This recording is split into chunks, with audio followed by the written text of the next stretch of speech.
Welcome to Furniture Industry News, your go-to podcast for the latest updates and insights in the furniture industry.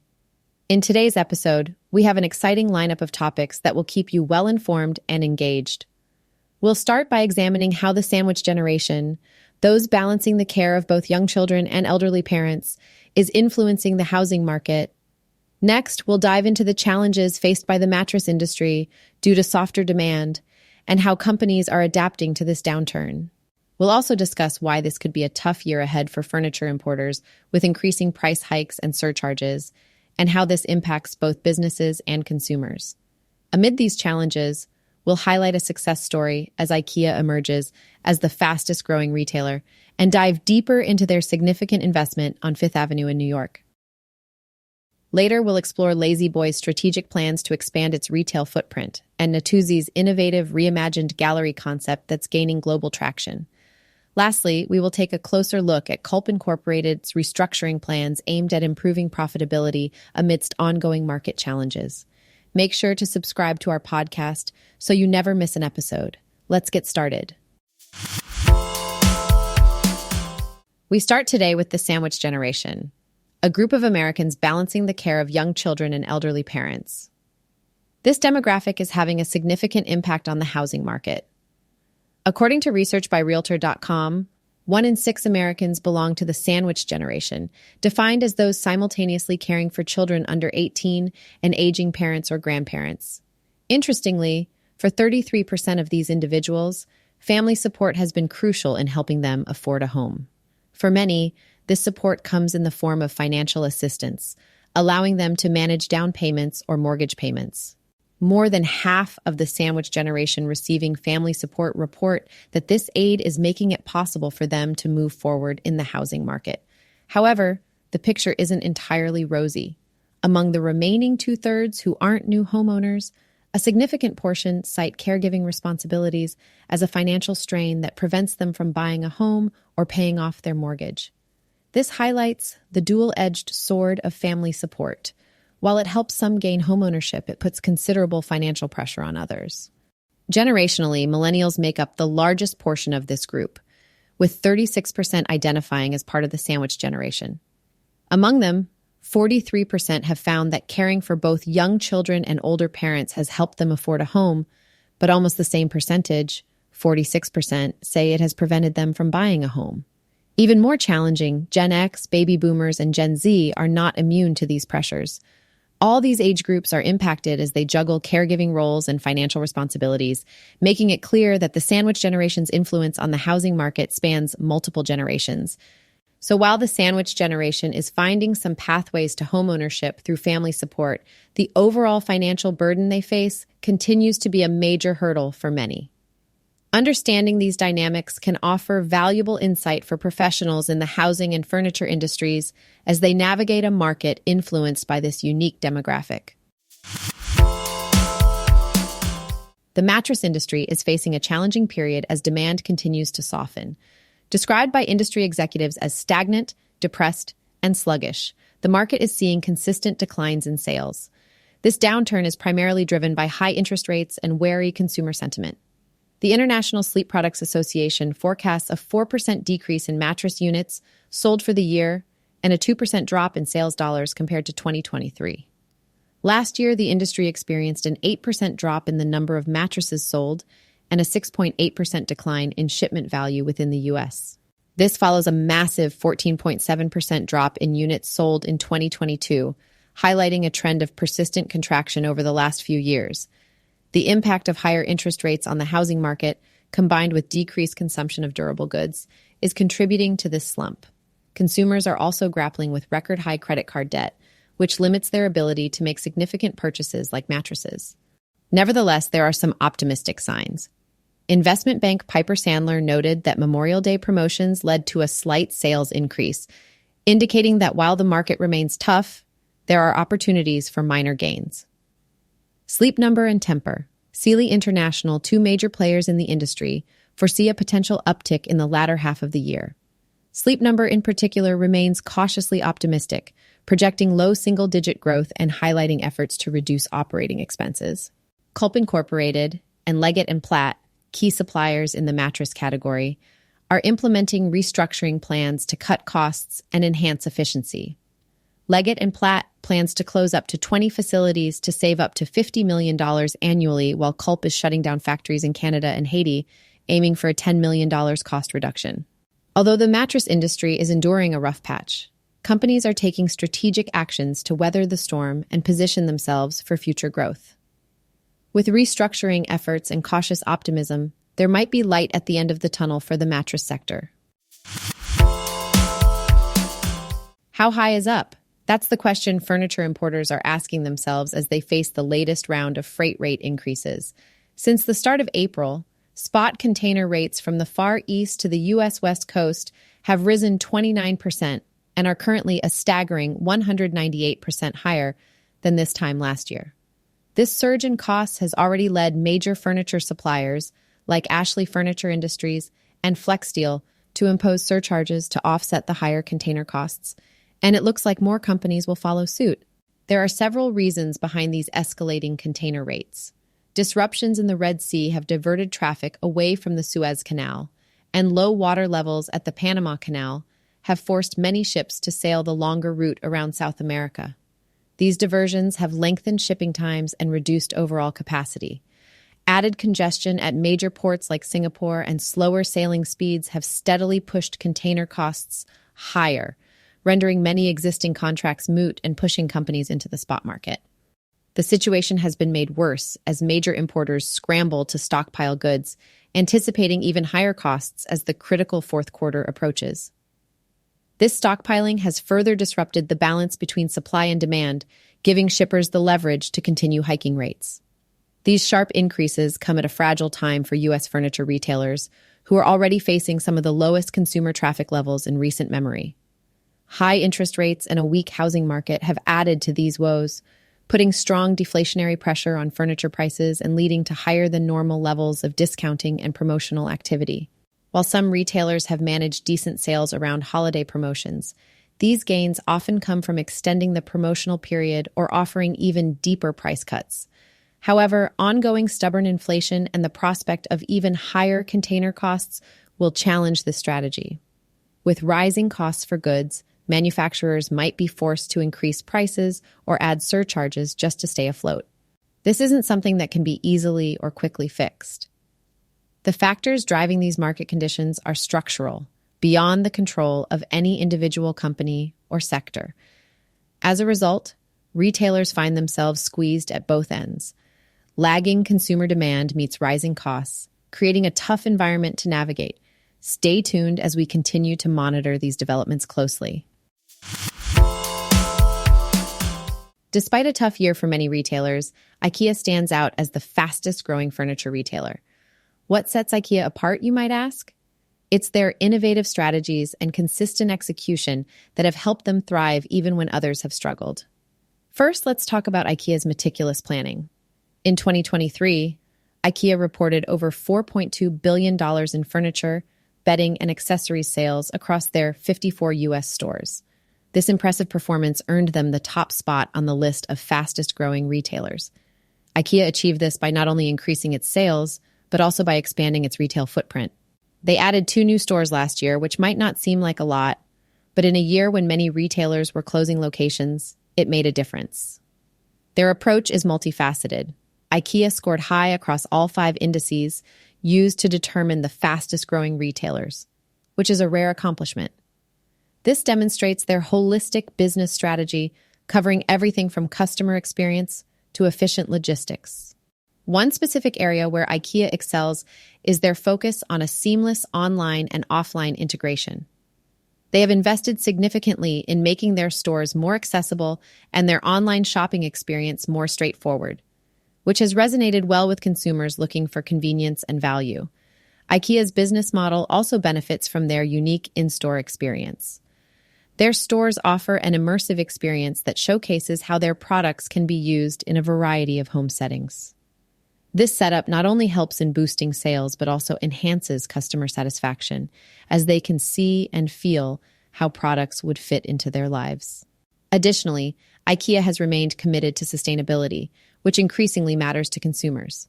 From offering more eco-friendly products to investing in sustainable practices across their supply chain, their green initiatives have helped them attract and retain a loyal customer base. In conclusion, while many competitors faced declining sales and increased operational challenges, IKEA leveraged its strategic strengths to continue growing. Their combination of a robust retail presence, innovative customer experiences, and a commitment to sustainability has cemented their position as the fastest-growing furniture retailer. Ingka Group, the parent company of IKEA, has announced an ambitious investment in a major project on New York's iconic Fifth Avenue. This development is part of IKEA's broader strategy to expand its presence in urban centers across the United States. In collaboration with Extel Development Company, Ingka Group is contributing to the largest development on Fifth Avenue in more than 6 decades. The project involves a colossal mixed-use commercial building spanning 1 million square feet. This space will include an 80,000 square foot IKEA store, strategically positioned over 2 cellar levels with a prominent corner entrance on Fifth Avenue. The location ensures accessibility, being within walking distance of Grand Central Station and Bryant Park. The new store is part of an Ingka Group initiative aimed at not just expanding their footprint, but also transforming how the company engages with urban consumers. Peter van der Poel, managing director of Ingka Investments, highlighted the broader vision behind the investment. It's not just about increasing IKEA's market presence, it's about playing a role in developing strong, sustainable economic and business communities in major cities. IKEA has already set a precedent with urban initiatives, having opened stores in key international cities such as Tokyo, Madrid, Paris, and London, along with innovative studio concepts in Vienna, Barcelona, Berlin, and Prague. With over 50 retail locations in the United States, the company is keen on making its mark in densely populated areas by bringing its stores closer to where people live and work.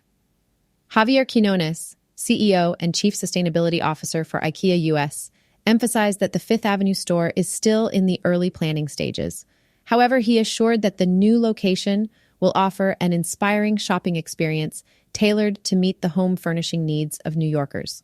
The Fifth Avenue development is set to be a state-of-the-art building, targeting LEED Gold certification for sustainability. The project is slated for completion in 2028, marking a significant step in IKEA's long-term growth strategy. This investment underscores IKEA's commitment not just to retail expansion, but also to enhancing urban living experiences for its customers. La-Z-Boy is setting its sights on expanding its retail footprint with an ambitious plan to open additional new stores and make strategic acquisitions. This iconic furniture brand aims to grow from its current 355 locations to 400 stores over the next several years.